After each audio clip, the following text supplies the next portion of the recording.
मोहन को डपटते हुए माजी चिल्ला रही थी। निगोड़े, तुझे इसीलिए बचपन से पाल पोस कर बड़ा किया कि तू बाहर आवारागर्दी करे और हमारे खानदान की इज्जत धूल में मिला दे। मैं तो इस घर में आते ही बोली थी तेरे बाबूजी को कि इस गंदी नाली के कीड़े को घर पर मत रखो, न जाने किसका पाप है जो ये उठा लाए हैं। मोहन सब कुछ सुनकर चुपचाप रह गया। वो बचपन से ही ऐसा नहीं था।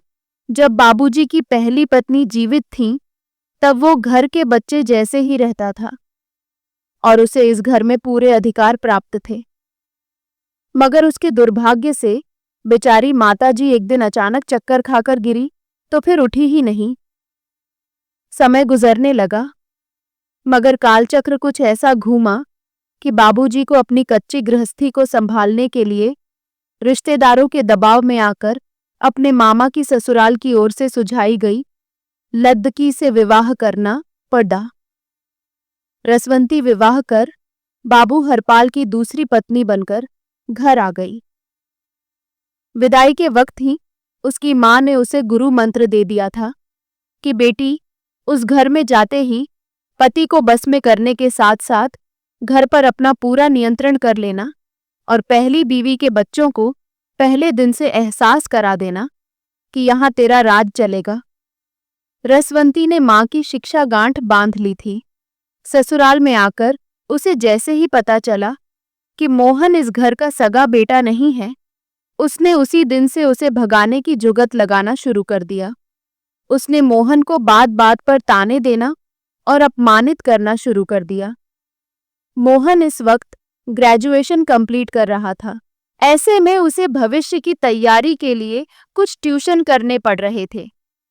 उसी सिलसिले में वो आजकल ज्यादातर समय घर से बाहर ही गुजारता था। उसकी इस अनुपस्थिति को नमक मिर्च लगाकर पड़ोस की राधा चाची, जिसे मोहल्ले के लोग मंथरा कहते थे, वो प्रतिदिन आकर रसवंती के कान भरती रहती थी कि ये लड़का आजकल ज्यादातर समय घर से बाहर रहता है, देखना कोई न कोई गुल खिलाएगा। बस इस बात का बतंगड़ बनाकर रसवंती ने उसे प्रताड़ित करना शुरू कर दिया और उसे बात बात पर अपमानित करने लगी।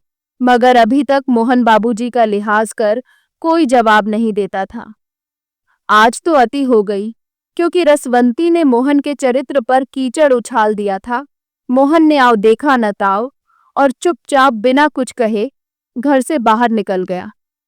उसके जाने के बाद भी रसवंती बड़बड़ा रही थी कि एक तो मुफ्त की रोटी तोड़ता है, ऊपर से ताव तो देखो। अरे कहाँ जाएगा, जब पेट में चूहे दौड़ेंगे तब भागकर यहीं आएगा मुफ्तखोर। देखते देखते रात हो गई। मोहन नहीं लौटा।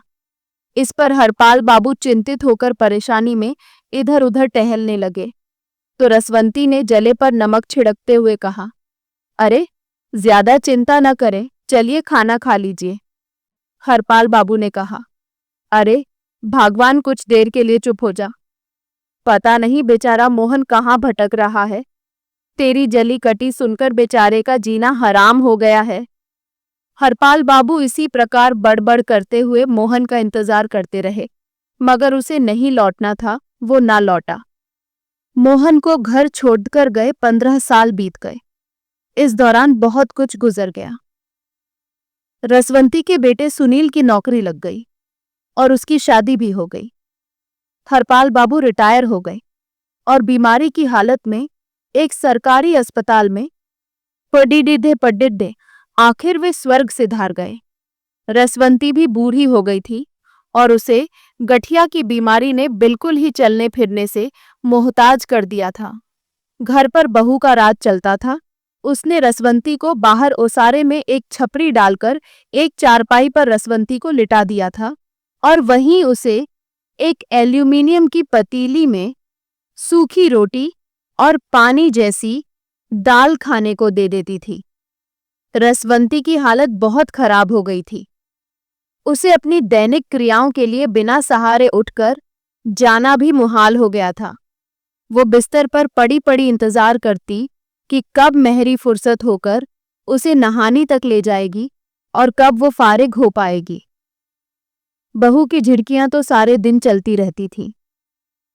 हाँ, हरपाल बाबू के जाने के बाद पारिवारिक पेंशन की रकम जो उनके नाम हर महीने आती थी, उसे बैंक में स्थायी आदेश के द्वारा उनके बेटे सुनील ने अपने खाते में ट्रांसफर करवाने की व्यवस्था कर दी थी। इसलिए उनके पास पैसा भी नहीं रहता था। रसवंती हर पल अपने को कोसती और रोती रहती थी। उसे रह रहकर मोहन की याद आ जाती थी। वो उसे सगी मां की तरह मानता था, मगर उसने अपनी व्यर्थ की हठधर्मिता के चलते उसे घर से निकलने पर मजबूर कर दिया था। एक दिन शाम होने से पहले अचानक रसवंती को लगा कि कोई उसे मां कहकर बुला रहा है। उसने धुंधली आंखों से देखा तो एक नौजवान लड़का उसे पुकार रहा था। उस नौजवान ने उसके पास आकर फिर से उसे मां कहकर पुकारते हुए कहा, कैसी हो मां? रसवंती ने नजर उठाकर उसे देखा। उसकी आंखें धुंधला चुकी थी, इसलिए वो उस नौजवान को पहचानने की कोशिश कर रही थी। आखिर उसने पूछा, बेटा, तुम कौन हो? ये सुनकर वो नौजवान बोला, मां, मैं तेरा मोहन। रसवंती उसके मुंह से मोहन शब्द सुनते ही उससे लिपट गई और फफक फफक कर रोने लगी। मोहन ने उसे दिलासा देते हुए कहा, चुप हो जा मां, तेरा मोहन आ गया है। इधर बाहर से आ रही आवाज सुनकर रसवंती की बहू बाहर निकल आई। रसवंती के पास एक अपरिचित नौजवान को खड़ा देखकर एकदम चिल्लाने लगी कि कौन हो तुम और अम्मा के पास क्या कर रहे हो? वो बड़बड़ाते हुए रसवंती की ओर बढ़ी तो रसवंती ने कहा, ये कोई बाहरी नहीं बहू, मेरा खोया हुआ बेटा मोहन है। ये सुनकर तो बहू एकदम आपे से बाहर हो गई और बोली, तेरी हिम्मत कैसे हुई इस घर में आने की? अरे तू न जाने किस गंदी नाली का कीड़ा है, इसीलिए तो अम्मा ने तुझे घर से निकाल दिया था। आज फिर अम्मा को बहकाकर हमारी जायदाद पर कब्जा करना चाहता है। शोर सुनकर आस पड़ोस के लोग आ गए। तभी वहां रसवंती का बेटा सुनील भी आ गया। उसने भी मोहन को जली कटी सुनाना शुरू कर दिया, मगर अचानक मोहन गरज कर बोला, भैया और भाभी, आप लोग चुप हो जाओ। मैं न तो चोर उठाई गिरा हूं ना तुम्हारी जायदाद पर कब्जा करना चाहता हूं। मैं बस अपनी अम्मा को अपने घर ले जाने आया हूं। वो मेरी भी मां है। इस पर पड़ोसी भी कह उठे कि मोहन ने सही कहा, वो भी इस घर का बेटा है। उसे अपनी अम्मा को साथ लेकर जाने का पूरा हक है। ये सुनकर सुनील और उसकी पत्नी की बोलती बंद हो गई। मोहन ने कहा, भैया, आज के बाद अम्मा मेरे घर पर ही रहेगी। आप लोग कभी कभी मिलने आ सकते हो। वो अर्ध बेहोशी की हालत में सहारा देकर रसवंती को अपने साथ ऑटो में बिठाकर ले गया। उसने और उसकी पत्नी ने रसवंती की सेवा कर उसे चंगा कर दिया तो रसवंती उसे आशीर्वाद देते नहीं थकती थी।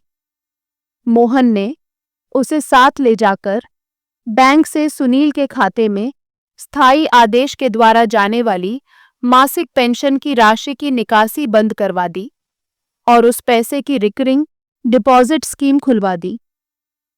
उसने रसवंती को सगी मां से बरहकर आदर सत्कार दिया तो रसवंती जार जार रोकर सबसे कहती कि मैं जिसे दगाबाज समझती थी वो तो हीरा निकला। असली दगाबाज तो मेरा सगा बेटा है।